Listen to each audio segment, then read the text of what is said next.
네, 안녕하십니까. 반갑습니다. 1등급으로 가는 지혜로운 선택 박지혜 강사입니다. 우선 제가 지금 윈터 하면서 수업 같이 하고 있는 학생이 있어가지고 제 얼굴을 보고 너무 반가워서 지금 미소가 지어졌고요. 우선 저는 이화여고에서 통합사회랑 한국사 담당하고 있는데요. 이제 귀한 시간 내에서 오셨으니까 꼭 필요한 정보를 드리고 싶어서 오늘 저는 1학년 1학기 중간고사 출제 경향과 또 이화여고에서 고득점을 받으려면 어떻게 학습하셔야 되는지를 위주로 주로 말씀을 드리려고 합니다. 우선은 제 소개를 먼저 드려야지 어머님들 또 아버님들께서 귀 기울여 들어주실 것 같아서 소개를 잠깐 짧게 드리고 가겠습니다. 우선 저는 고려대학교에서 학사랑 석사를 마쳤고요. 2급 정교사 자격증을 소지하고 있어서 작년까지는 학교에서 공립교사로 이제 근무하면서 출제와 세특을 담당을 했습니다. 지금은 대치 두각학원과 미래탐구학원에 출강을 하면서 이제 이화여고 학생들을 가르치고 있고요. 또 이렇게만 말씀을 드리면 제 소개가 좀 부족할 것 같아서 작년에 제 특강을 듣고 성적이 올랐던 친구들의 사례를 좀 가져와 봤습니다.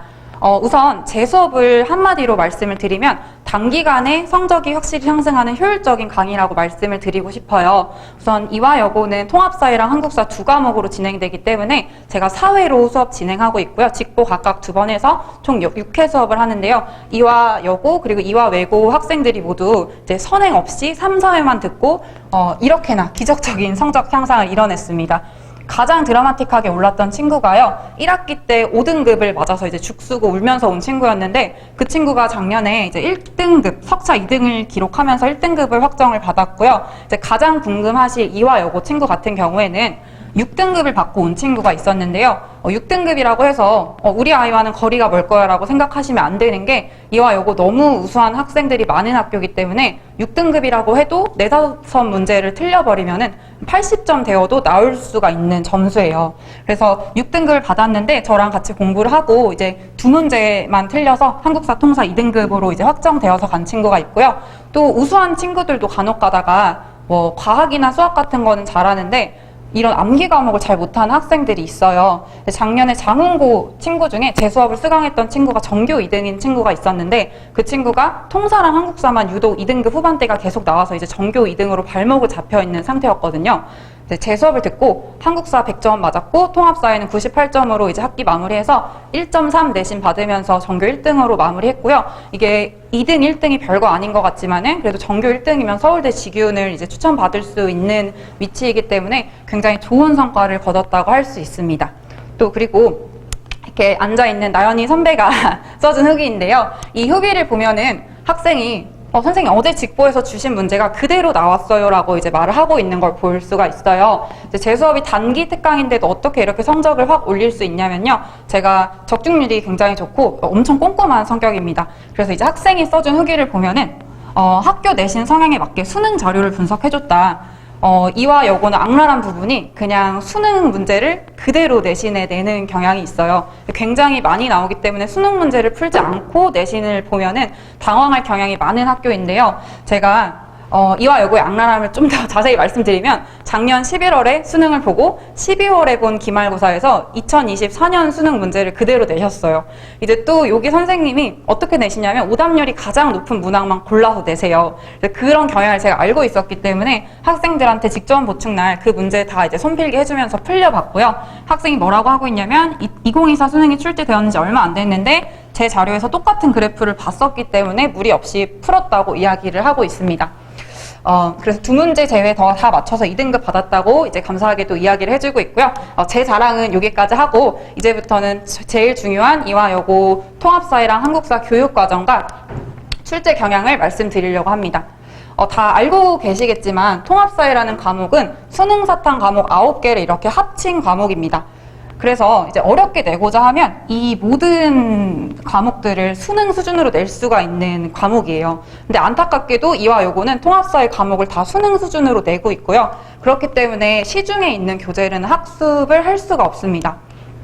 보면은 한국사랑 통합사회 전 시수가 14단위로 배정이 되어 있는데요. 특이하게 1학년 때 한국사 4단위로 배정이 되어 있고 3학년 때 2단위로 이제 나눠서 학습을 하고 있어요. 그래서 1학년 때는 한국사랑 통합사에 합쳐서 총 12단위를 가져가시면 된다고 이제 보시면 되고요. 12단위라는 거는 국어랑 수학 합친 거, 또는 수학과 영어 합친 것만큼의 비중을 차지하고 있는 단원입니다. 그래서 우리 아이가 혹여나 이제 과학이나 이과 계열로 진학을 할지라도 1학년 때는 통사랑 한국사가 이만큼 큰 비중을 차지하고 있기 때문에 절대로 소홀히 하면 안 된다는 점을 좀 강조를 드리고 싶고요. 혹시나 이제 이와 여고가 약간 과학 쪽으로 강한 학교이긴 한데 우리 아이가 문과 쪽으로 진학할 거다라고 하시면은 더 집중을 하셔야 되는 게 2학년 때 이러한 사탐 선택 과목이 배정이 되어 있는데요. 한국지리, 세계사, 경제, 정법, 윤사 이렇게 배정이 되어 있어요. 이게 통합사회에서 다 배우는 내용이고요. 특히 이와 여고는 수능 수준으로 나오기 때문에 1학년 때 내가 수능 수준에서 어느 정도 이거를 커버를 해놨다 하면은 2학년 때도 당연히 선택 과목에서 좋은 점수를 받을 수밖에 없습니다. 반대로 말하면 1학년 때 못했다면 2학년 때도 좋은 점수 받을 가능성이 적다고 보시면 되고요. 그래서 통합사회랑 한국사가 그만큼 중요하다는 걸 말씀을 드리면서 출제 경향으로 넘어가도록 하겠습니다. 오늘 가장 중요하게 좀 보고 가셔야 될 부분인 것 같습니다. 보면 통합사회부터 말씀을 드리면 선택형 26문항에서 30문항 정도로 출제가 되고 있고요. 30문항 정도 출제가 된 거는 이제 한 재작년쯤인데 작년에는 보통 26문항으로 나왔습니다. 그리고 단답형은 출제가 되고 있지 않습니다. 이거는 참 다행이죠. 교과서는 미래인 교과서를 쓰고 있는데요. 교과서에서는 거의 나오지 않고 수능이랑 학력평가에서 많이 출제가 되고 있는 경향이 있고요. 기출도 많이 반복이 되기 때문에 이와 여고 5개년 기출은 꼭 훑어보고 가실 것을 좀 추천을 드립니다. 특히 우리 학생들이 입학하면 많이 듣게 될 이름인데요. 이제 통합사회 세 선생님께서 나눠서 가르치세요. 이제 이성욱 선생님이라는 분이 일반사회를 맡아서 가르치시고요. 그분이 정치화법 그리고 경제를 맡고 이중구 선생님이라는 분이 이제 지리를 가르치시는 분인데 가장 악명이 높은 분이세요. 그래서 이중구 선생님께서 왜 그렇게 퀄리티 있게 지리를 가르치실 수밖에 없냐? 미래인 교과서의 저자세요. 그래서 엄청난 프라이드를 갖고 가르치시고 계시기 때문에 어렵게 가르치시는 걸 약간 즐기시는 분이고요. 또 이제 이할라 선생님이라는 분이 윤리를 가르치셔서 이 변별력을 주는 부분이 지리, 일반사회, 윤리 이렇게 세 파트라고 보시면 되겠습니다. 특히 1학기 때는 경제 파트가 안 들어가기 때문에 지리가 변별력을 주는 파트라고 보시면 되겠는데요. 다른 선생님들은 프린트로 수업을 하시는 경향이 있는데 아까 말씀드렸던 그 이중구 선생님, 이 미래인의 저자 선생님께서는 그래도 교과서에 대한 자부심이 있으시기 때문에 교과서로 많이 수업을 하세요. 근데 안타까운 점은 그럼 교과서로 시험을 내야 되는데 교과서로 안 내시고 수능 세계지리에서 거의 다 이제 시험을 내시는 편입니다. 그래서 이중구 선생님 이렇게 수업하신다는 거 경향 아시면 좋겠고요. 일반사회 이상욱 선생님께서는 우선 정법이랑 경제 파트 맡아서 하시는데 이거는 2학기 때 좀 변별력을 가르는 부분이에요. 그래서 1학기 때는 선생님 수업만 잘 따라가면 아마 경제 파트, 일반사회 부분에서 점수가 깎이는 일은 없을 거고요. 이제 마지막으로 이할라 선생님께서 가르치시는 이 윤리는 마찬가지로 생활과 윤리 또는 이제 윤리와 사상 수능 수준으로 나오는데 그래도 윤리 파트는 학생들이 공부만 하면 어려워서 못 푸는 파트는 아니기 때문에 제 수업을 잘 따라오면서 이 부분에서 헷갈릴 거야, 이 부분에서 꼬아서 나올 거야 이런 것만 인지를 하고 가면 이 부분에서는 틀릴 일이 없다고 보시면 되겠습니다. 그리고 학교에서 프린트가 나가기 때문에 이 프린트로 이제 꼼꼼하게 학습을 한 친구들은 윤리에서는 잘 틀리지 않더라고요. 그럼 제가 이전 기출문제들을 통해서 실제 경향은 어떤지 좀 보여드리도록 하겠습니다. 우선 이 문제는 이제 윤리 파트 문제인데요. 아타락시아, 아파테이아 이런 단어가 나와요. 이런 단어는 사실 통합사회 교과서에는 전혀 없는 내용입니다. 수능 생활과 윤리에 나오는 내용이고요. 그래서 제가 말씀드리고 싶은 거는 시중 교재로는 이와 여고 시험은 대비를 할 수 없다는 말씀입니다. 시중 교재가 지금 1학년 통합사회 수준으로만 만들어졌기 때문에 그것만 보고 가면 학생들 아마 60점 정도는 거뜬히 맞을 수 있을 거예요. 대학과는 거리가 좀 멀어지기 때문에 모든 수능 문제나 좀 학력평가를 보고 가야지 안전하게 100점을 맞을 수 있는 시험이라는 걸 말씀을 드리고요. 기출 분석을 통해서 어떤 수능 개념이 나오는지 확인하는 작업이 꼭 필요합니다. 자, 그 다음으로는 수능 세계 지리 문항인데요. 이 쾌펜에 기후 구분이 나왔어요. 이거 이제 저희 윈터스쿨 듣는 친구들이랑도 학습하고 있는 파트인데 이거 선생님이 수업 때 가르쳤어요, 안 가르쳤어요? 아직? 안 가르쳤죠? 왜 안 가르쳤냐면 이 1학년 통합사의 내용이 아닙니다. 지금 윈터스쿨에는 이와 여고 친구들만 있는 게 아니라서 다른 학교에는 이 정도 수준으로 나오지 않아서 제가 가르치지 않았는데요. 이거 수능 세계지리 문항 그대로 가져오신 거예요. 그래서 이런 부분까지 좀 대비를 해야 된다는 걸 말씀을 드리고요. 그래서 저는 수업 때 어떻게 하냐면 이화여고 가르칠 때는 수능 3개년 그리고 학력평가 3개년 문제 제가 다 풀어보고 해설 꼼꼼히 달아가지고 필요한 문항은 교재에 좀 수록을 해서 가르치는 편입니다. 그렇게 하지 않으면 지리 파트는 좀 맞기가 힘들다는 걸 다시 한번 말씀을 드리고요. 이제 마지막으로 이화여고 통합사의 특징은 뭐냐면 참신한 유형의 문제가 출제가 돼요. 제가 지금 말씀드리고 있는 이러한 경향들은 중간고사에만 국한된 게 아니라 이제 1년의 경향성을 봤을 때 매년 이렇게 반복돼서 출제가 되고 있는 경향성이거든요. 이제 보면 제가 한 문단만 읽어볼게요. 진술이 옳다고 생각하면 예, 옳지 않다고 생각하면 아니요. 방향의 문을 통과해서 다음 방으로 이동해라. 이동한 방에서 동일한 방법으로 게임을 진행해서 열리는 문을 찾아서 탈출하면 게임이 종료된다. 이게 지금 게임도 아니고 뭐 명제도 아니고 이런 이상한 문제가 나왔어요. 이건 이제 학생들의 독해력이 요즘에 약해진다는 거를 아시기 때문에 이렇게 좀 헷갈릴 만한 명제 같은 문항을 내어서 쉬운 문제더라도 좀 틀릴 수 있는 여지를 주는 문제고요. 이런 문제가 자주 출제가 되기 때문에 저희는 기출을 통해서 미리미리 익숙해지는 작업이 필수라고 말씀을 드릴 수 있을 것 같습니다. 요거는 안 보셔도 될 것 같고요. 자, 두 번째로 이제 한국사 경향 말씀드리겠습니다. 한국사는 통합사회와 달리 단답형이 포함이 되는 과목입니다. 지금 작년 기준으로 선택형 28문항에 85점으로 나와 있고요. 단답형 5문항에 이제 15점으로 편성이 되어 있는데 제가 이 PPT에 안 넣은 거 하나만 말씀을 드리면 이화여고 수행평가가 좀 특이한 점이 있어요. 이화여고가 수행평가를 작년에 어떻게 봤냐면 모든 아이들이 똑같은 컨디션에서 수행평가를 봐야지 사실 공정하다고 할 수 있는 건데 모든 각 반 반장들이 가위바위보를 해서 서술형 주제를 뽑게 했어요. 왜냐하면 이제 미리 본 반 친구들이 답을 누설해버리면 다른 반 친구들이 이제 그 답을 여러 친구들한테 말하면서 좀 공정성이 저해될 수 있다고 판단을 하셔서 그런지 반장들이 이제 제비뽑기를 한 다음에 거기서 나온 내용을 서술하는 걸로 수행평가를 본 적이 있습니다. 그래서 이화여고 이제 입학할 친구들은 내신 특강은 저희 4월부터 시작하겠지만 3월부터 선생님이 하는 말은 다 수행평가 또는 시험에 나올 수 있는 내용이기 때문에 꼭 귀 기울여서 이제 들어야 된다는 걸 말씀을 드리고요. 한국사의 경우도 외부 사료가 출제가 됩니다. 참 쉽지 않은 학교예요. 제가 이제 대치동에도 출강하면서 강남 8학군 학교들도 이제 가르치고 시험지도 보는 편인데요. 정말 객관적으로 봤을 때 이화여고 통합사회 시험이 가장 어려워요. 그리고 한국사도 정말 난이도가 있게 나오는 편이거든요. 그래서 외부 사료가 출제가 되고요. 기출이 정말 많이 반복이 되는데 특히 연표 같은 경우는 어렵게 나오지만 기출을 마스터하고 간다면은 다 맞출 수가 있는 수준으로 나옵니다. 그래서 기출을 꼼꼼히 분석하는 작업 정말 필요하다고 할 수 있고요. 이제 우리가 바로 이제 보게 될 1학년 1학기 중간고사에서의 문제점은 범위가 매우 많습니다. 첫 시험이라서 안 그래도 심리적 압박이 클 텐데 이러한 한국사의 특성 때문에 범위가 많아요. 중학교 한국사의 특성을 보면요.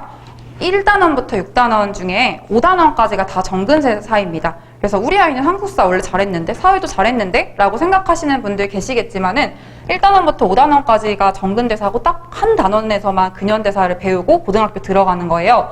근데 고등학교에서는 1, 4단원 중에 3단원이 다 근현대사고 딱 하나만 정근대사예요. 그래서 우리 아이들이 중학교 때 배운 시험을 1학년 1학기 중간고사 때 몰아서 다 해치워버릴 거예요.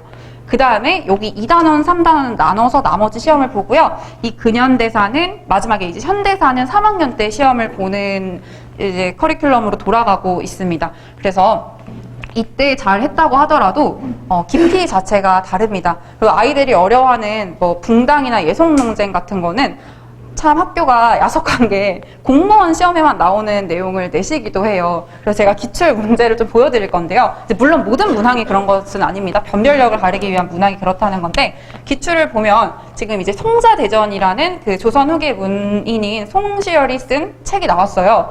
이 송자대전이라는 책은요. 미래인 교과서를 이화여고가 쓰고 있는데 이 송자대전, 이 글자만 딱 하나 나와요. 내용이 전혀 다른 내용입니다. 이거는 지금 북학에 대한 내용이고요. 여기에 출제가 된 내용은 기묘사화에 대한 내용이에요.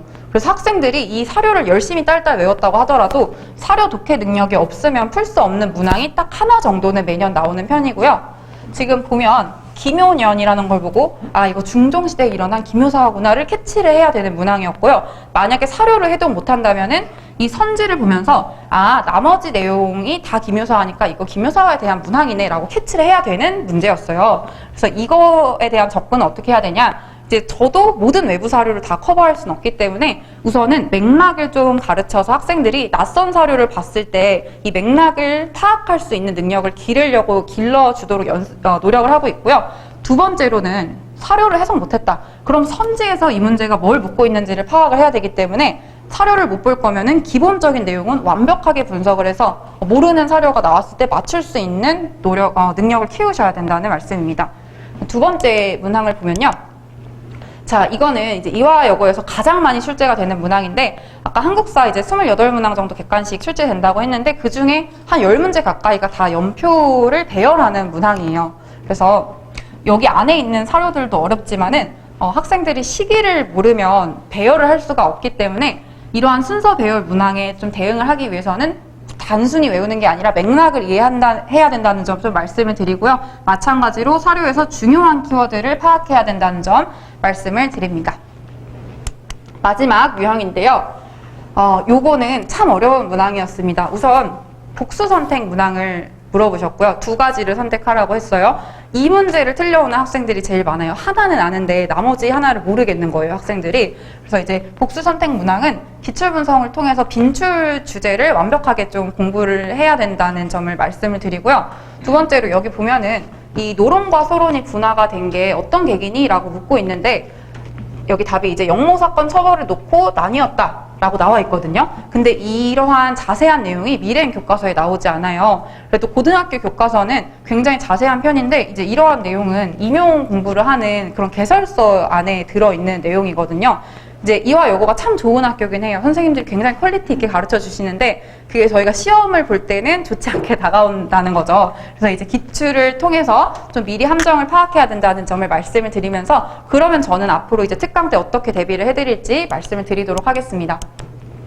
제가 이제 이화여고 친구들이랑 같이 논의를 하면서 이제 만든 표지인데요. 제가 생각하는 여고생들 좀 터프하고 많이 먹고 이런 이미지가 있기 때문에 이렇게 선빵을 날리자라고 글러브를 끼고 있는 모습으로 만들어 봤습니다. 이제 매 정기고사마다 이렇게 선빵, KO, 역전, 승자 이렇게 교재가 새로 나올 계획이고요. 가장 중요한 건 이화여고 5개년 기출을 수록하고 있는 교재입니다. 빈틈없이 학습하기 위해서 기본 개념 빈칸으로 학습할 거고요. 두 번째로는 수능이나 EBS 문항 커버하지 않으면 이화여고 시험은 등급 따기 힘들기 때문에 연습 문제로 그러한 심화 개념들 학습할 예정입니다. 세 번째로 이화여고 내신 5개년 기출 제가 다 사비 들여서 돈 주고 타이핑하고 있습니다. 우리 아이들 깨끗한 문제로 이제 연습시키려고 타이핑하고 있고요. 이제 두 번째로는 목동이나 강남 8학골 기출 중에 우리 아이들이 풀어볼 만한 가치가 있다고 하는 문제들만 선별해서 좀 풀려볼 계획입니다. 마지막으로는 완전 동형 수준의 실전 모의고사를 풀려서 아이들 학교에 보낼 계획이고요. 매주 프린트나 손필기 같은 것을 저한테 가져다 주면은 제가 그것을 좀 수집을 해서 별책 부록으로도 제작을 해줍니다. 마지막으로 이제 제가 어떻게 관리해드릴지도 말씀을 드리면서 설명에 마치려고 하는데요. 우선 당연히 모든 선생님들 해주시는 것처럼 강사가 1대1로 질의응답 받아주고요. 두 번째로는 매주 쪽지 시험을 보면서 어머님들께 또 학생들한테도 너가 이 수준이고 뭐를 좀 커버해야 돼 이런 분석을 좀 보내드립니다. 그리고 중요한 거는 저는 절대 국영수 공부하는 시간 뺏고 싶지 않기 때문에 한국사와 통합사회가 중요하지만 제 수업 시간에만 집중하면 성적이 오를 수 있는 강의를 만들고자 합니다. 그래서 숙제가 없습니다. 물론 숙제 주세요라고 요청하는 친구들도 있는데요. 그런 경우에는 제가 문제 다 끌어다가 100문제고 200문제고 주지만 요청하지 않으면 숙제 없고요. 그냥 수업 시간 딱 4시간 동안만 집중해서 들으면 성적 오를 수 있는 강의하고 있습니다. 그다음에 보충 수업 만약에 이제 빠졌을 때 영상 보충을 이제 해주는 건 당연하고요. 제가 시간적 여유가 있으면 1대1로 불려서 대면 보충을 좀 해주고 있습니다. 그리고 마지막으로 시간 관계 없이 Q&A 하기 때문에 아이들 시험 전날에 꼭 밤을 새더라고요. 새벽 4시, 5시까지 못 자면 저도 못 잡니다. 그래서 이제 이건 작년에 같이 밤새면서 애들이 질문했던 경제 문제 이렇게 풀어준 건데요. 경제 문제 이제 이거 풀어주세요라고 하면은 바로바로 줌 켜가지고 이렇게 하는 거야. 이해됐니? 하면서 저도 이제 좀비처럼 같이 밤을 새고 있다는 점 말씀을 드립니다. 저희 수업 개강은 4월 5일 금요일이고요. 제가 이화여고 학생들 대상으로 3월에 무료 강의를 한번 할 예정이기 때문에 혹시 관심 있으신 부모님들은 이제 학생들 보내서 저 선생님 어떤지 한번 보고 와라 보내주시는 것도 좋은 방법일 것 같습니다. 4월 5일 날 개강하고요. 금요일 6시에서 10시에 수업할 예정이니까 많은 관심 부탁드립니다. 감사합니다.